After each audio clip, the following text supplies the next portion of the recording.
जय हिंद दोस्तों, मेरे चैनल डिफेंस डिस्कशन में आप सभी का स्वागत है। एक भारतीय सेना के जवानों को लेकर बड़ी खबर थी, तो मुझे लगा कि एक छोटा सा वीडियो बनाया जाए और आप तक इन्फॉर्मेशन ये पहुंचाई जाए। अभी तक हम देख रहे थे कि कई बार ऐसा होता है, कई बार नहीं, मैक्सिमम ऐसा होता है कि हमारे जो जवान हैं जो छुट्टी जा रहे होते हैं उन्हें एसी स्लीपर में भी रिजर्वेशन नहीं मिलती है और वो बाथरूम के पास धक्के खाते हुए अपने घर छुट्टी जाते हैं या छुट्टी से लौटते हुए अपनी यूनिट में जाते हैं। हद तो उस वक्त हो गई थी जिस वक्त ऑपरेशन सिंदूर के दौरान ऐसे कई वीडियो सामने आए जहां पर हमारे जवान भाई बाथरूम के पास बैठकर ऑपरेशन सिंदूर में हिस्सा लेने जा रहे थे। लेकिन अब जो जानकारी निकल कर आई है वो रेलवे से ही जुड़ी हुई है और रेलवे ने एक बड़ा ऐलान किया है कि अगर आपने सेना मेडल, नौसेना मेडल, वायुसेना मेडल आपके पास है तो आप आजीवन प्रथम AC coach, second AC coach और एसी चेयर कार में मुफ्त यात्रा कर सकेंगे। ये बड़ी सौगात आपको दी गई है। अगर आपने सेना मेडल, नौसेना मेडल और वायुसेना मेडल जो है उसको पाया है तो आप first AC coach, second AC coach या एसी चेयर कार में मुफ्त यात्रा करेंगे। आजीवन आपके लिए ये यात्रा मुफ्त रहेगी। डिफेंस मिनिस्ट्री ने न्यूज एजेंसी को बकायदा बताया है कि सेना मेडल, नौसेना मेडल और वायुसेना मेडल पाने वाले जवान यात्रा के दौरान एक साथी को भी अपने साथ ले जा सकेंगे।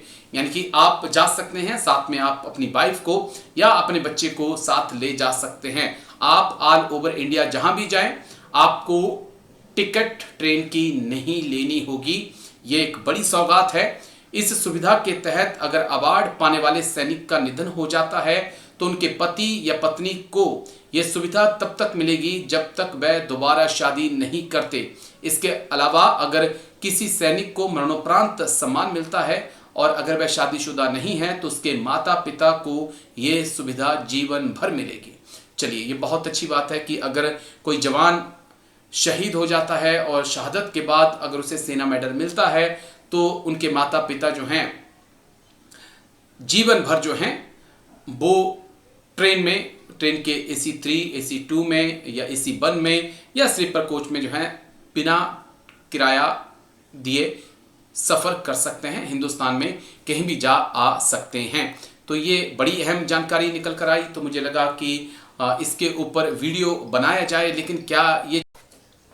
लेकिन 2-3 सवाल बड़े अहम हैं। पहला सवाल ये है कि क्या अग्निवीर भाइयों को भी ये सुविधा मिलेगी?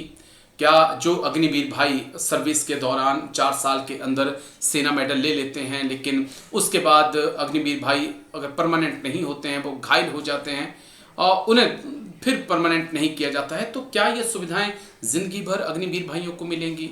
या कोई अग्निवीर भाई किसी अग्निवीर भाई की शहादत हो जाती है और उसके बाद सेना मेडल उनको मिलता है तो क्या उनके परिवारों को ये सुविधाएं मिलेंगी?